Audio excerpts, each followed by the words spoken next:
Seja muito bem-vindo a mais uma aula aqui do canal. Eu sou a Maria Rosa, sou professora de bioquímica, sou formada em bioquímica. Sim, gente, existe essa faculdade. Não é farmácia, não é biomedicina, não é química, é bacharel em bioquímica mesmo. E hoje nós vamos ver um assunto bem delicado, que todo mundo, quando fala bioquímica, já pensa nessa via metabólica, o ciclo de Krebs.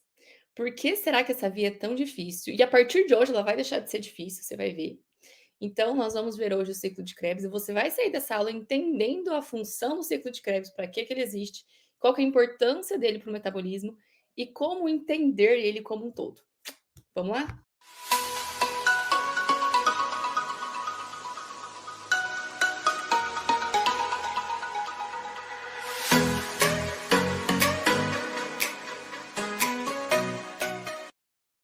O ciclo de Krebs é a segunda etapa da respiração celular. Gente, isso aqui é uma coisa tão fundamental, porque se é uma segunda etapa, é porque tem uma primeira e porque tem uma terceira, entendeu? O ciclo de Krebs, a gente tem que olhar para ele como dar um passo para trás.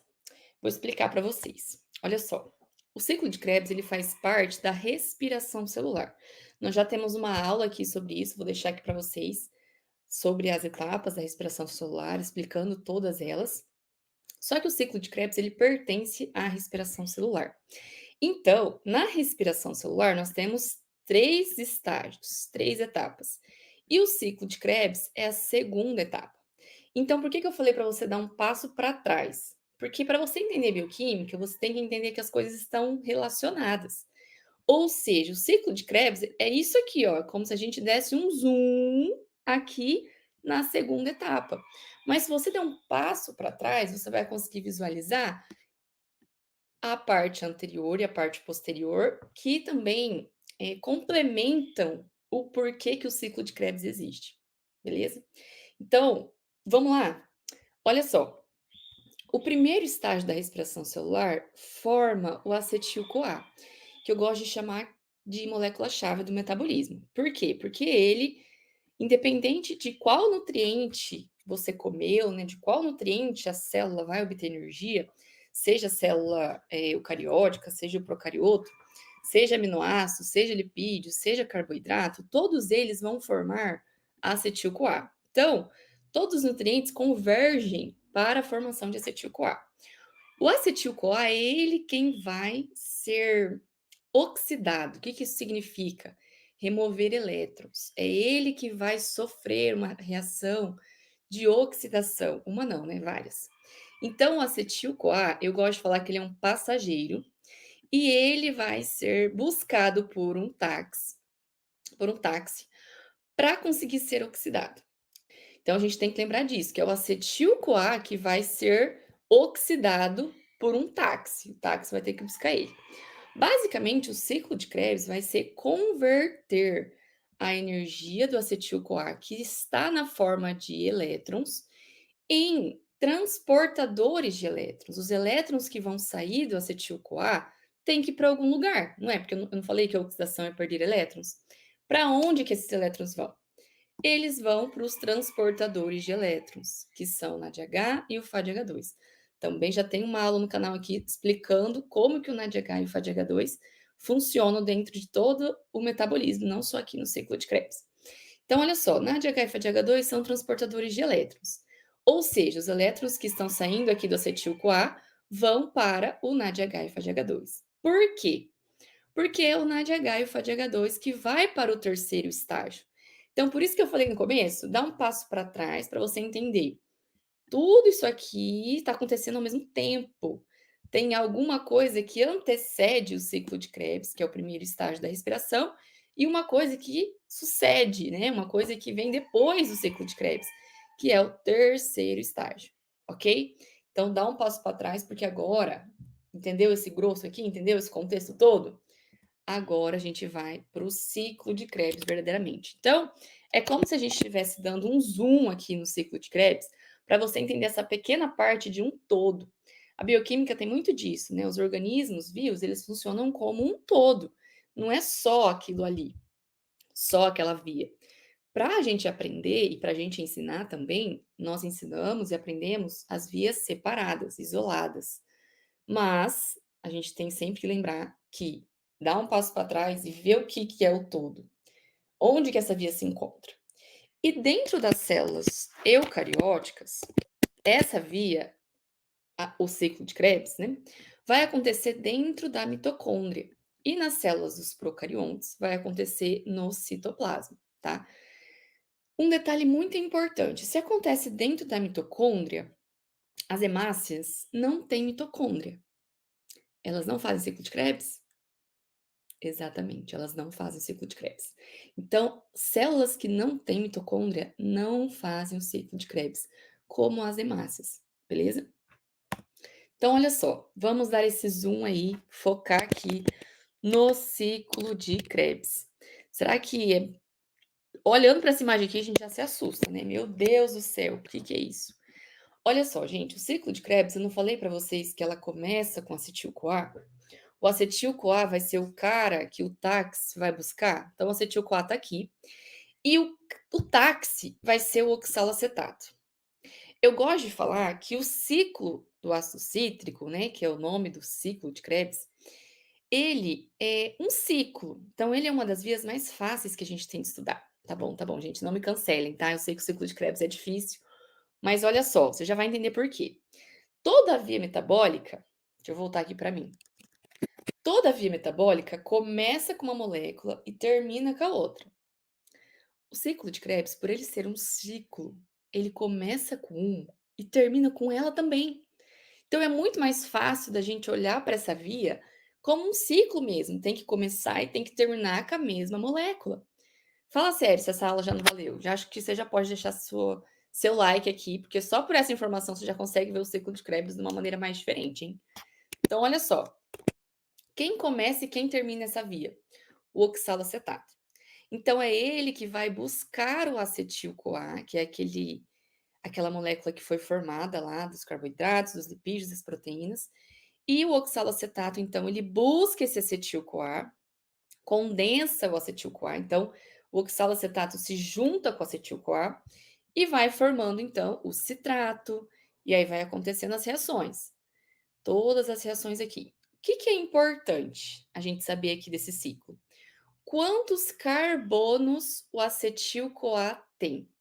Porque são desses carbonos que nós temos que extrair a energia. O ciclo de Krebs, gente, ele é uma via catabólica, uma via de obtenção de energia. Então, a gente tem que formar energia aqui de alguma forma. Só que a gente forma energia de carbonos. O acetil-CoA, ele tem dois carbonos importantes aqui. Então, grave essa informação, tá? Porque aqui, muito importante a gente saber que ele tem dois carbonos. Ele vai se juntar com uma molécula que tem 4 carbonos, que é o oxalacetato. Se eu estou juntando uma molécula que tem 4 com outra que tem 2, eu formo uma molécula que tem quantos carbonos, gente? Isso, 6. 6 carbonos, que é o citrato. Só que olha só, as próximas reações da via, todas elas não vão ter que voltar no oxalacetato de novo? Mas o oxalacetato tem 4. E aí? Eu estou formando agora uma que tem 6 e eu tenho que fazer todas as reações voltar a ter uma molécula de 4 carbonos. Para onde vão os 2 carbonos que entraram aqui na forma de acetil-CoA? Eles saem no meio do ciclo na forma de CO2. Sabe esse CO2 que você está aí exalando agora, respirando? Esse CO2 foi formado lá no seu ciclo de Krebs, viu? Então, olha só, o acetil-CoA tem 2 carbonos. Um dos carbonos sai aqui na forma de CO2 e o segundo também sai aqui na forma de CO2. Então, como que a gente consegue formar CO2 partindo desses 2 carbonos iniciais do acetil-CoA? Oxidando esses carbonos. Como que a gente faz isso? Oxidar significa remover elétrons desses 2 carbonos. Então, nós vamos tirar elétrons desses 2 carbonos e vamos dar esse elétron, colocar esse elétron em algum lugar, certo? Nós vamos colocar ele no NADH e no FADH2, que são os transportadores de elétrons. Por isso que no meio do caminho, de todo o ciclo do ácido cítrico, de todo o ciclo de Krebs, são formados NADH e FADH2, que são os transportadores de elétrons. O ciclo de Krebs ele acontece em 8 reações. E nessas 8 reações, então ele começa com acetil-CoA sendo buscado lá pelo TAX e faz as oito reações. Nessas 8 reações, então, por volta do ciclo, são formados 3 NADH, ou seja, 3 moléculas que transportam elétrons na forma de NADH, e um FADH2, que também é um transportador de elétrons. Além disso, também pode ser formado aqui, é formado aqui no ciclo, 2 CO2, que são aqueles carbonos que entraram junto com acetil-CoA. Além disso aqui tudo, além dessas moléculas de energia, que são os transportadores de elétrons, além do CO2, também forma uma molécula importante, que é outra molécula de energia, que é o GTP. O GTP é primo do ATP. Ele tem a mesma funcionalidade do ATP, que você já conhece, que é a molécula que dá energia para as nossas células cumprirem as atividades dela. Então, olha só, o ciclo todo, o objetivo dele é formar moléculas de energia. Como que ele faz isso? Extraindo a energia do acetil-CoA. Então, os nutrientes, carboidrato, lipídio, proteína, formam acetil-CoA quando são degradados para obtenção de energia, mas o acetil-CoA ainda tem energia para ser tirada. E ela vai ser totalmente tirada aqui no ciclo do ácido cítrico, no ciclo de Krebs. Um detalhe muito importante no ciclo do ácido cítrico, no ciclo de Krebs, é que nós temos lá as 8 reações, e nessas 8 reações, então, são formadas, né? Cada reação vai formar aqui NADH na segunda reação, não, na quarta reação. Uma coisa importante aqui que a gente tem que lembrar é que o NADH, que é formado lá na terceira reação, o outro NADH é formado na quarta reação, e assim vai, né? Vários produtos que a gente já falou, todos esse ciclo, nessa figura aqui, depende da figura que a gente olha para o ciclo de Krebs, essa figura mostra que todas as reações estão acontecendo no único sentido, né? Tá rodando aqui no sentido horário, o ciclo. Porém, tem um detalhe muito importante no ciclo, é que algumas reações são reversíveis. O que que isso significa? Que as reações, algumas acontecem no sentido contrário também, tá? Então, olha essa figura aqui, como que a gente estava vendo. Tá vendo que aqui tem seta de vai e volta? Isso significa que as reações podem acontecer no sentido direto e no sentido indireto. Isso é um conceito de química orgânica. A química orgânica ela é muito importante para a gente entender a bioquímica. Até pensei em trazer uma aula para vocês de química orgânica necessária aqui para bioquímica. O que que vocês acham? Deixa aqui nos comentários se você quer uma aula de química orgânica necessária, aplicada à bioquímica. Então vamos lá. Aqui nessa figura mostra que todas as reações são diretas, tá? Mas cuidado com isso, porque nem todas as reações são, beleza? Aquelas que são, então, por exemplo, a reação 1 aqui, a reação 3, 4, é muito importante uma reação ser irreversível, não acontecer no sentido ao contrário, porque significa que se a enzima que faz essa reação estiver ativa, a reação vai acontecer. Se ela estiver inibida, a via toda para, porque a reação não acontece no sentido oposto, entendeu?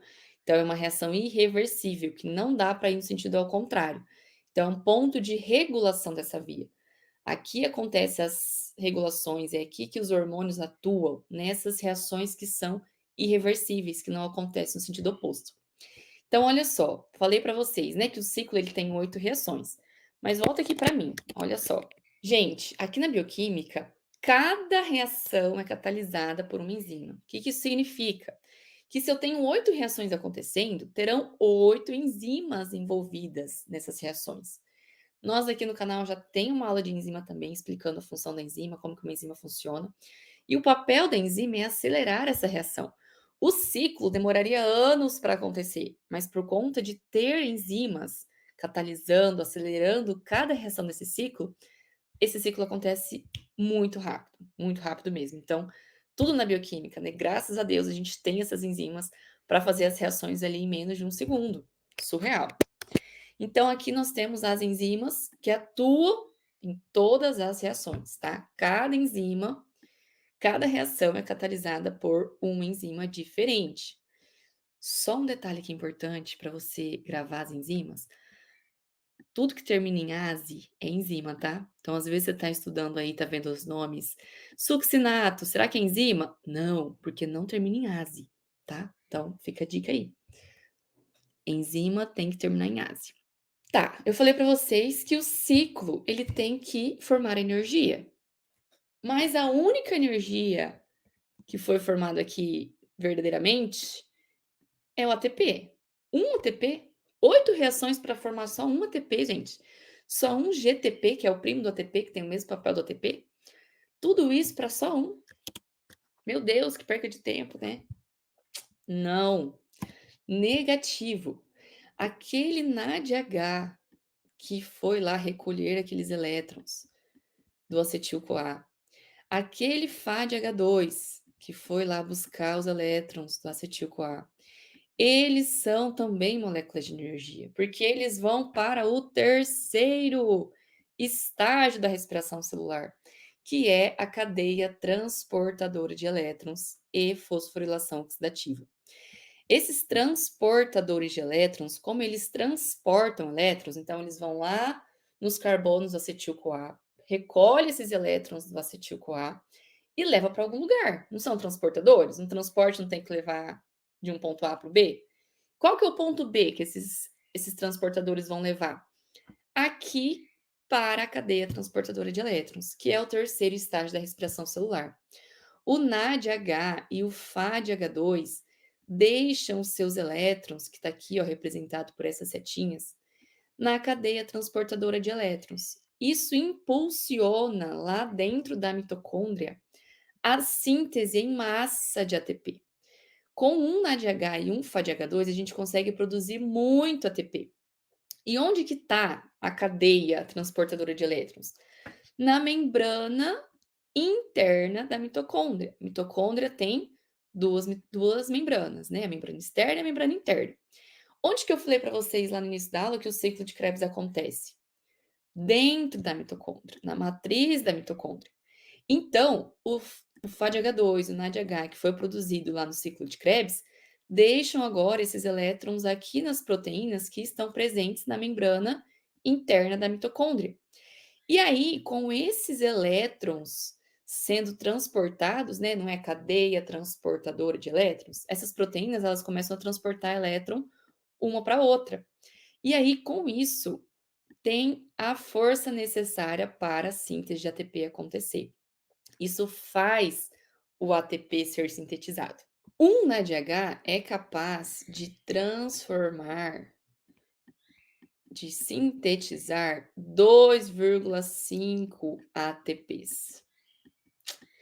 E um FADH2 é capaz de produzir 1,5 ATPs. Então, vamos pensar o seguinte: no ciclo de Krebs são formados quantos NADH mesmo? 3, né? Então, se a gente faz 3 vezes 2,5, porque produziu 3 NADH e cada NADH produz 2,5 ATP, quantos ATP só o ciclo de Krebs consegue formar? 7,5 partindo do NADH.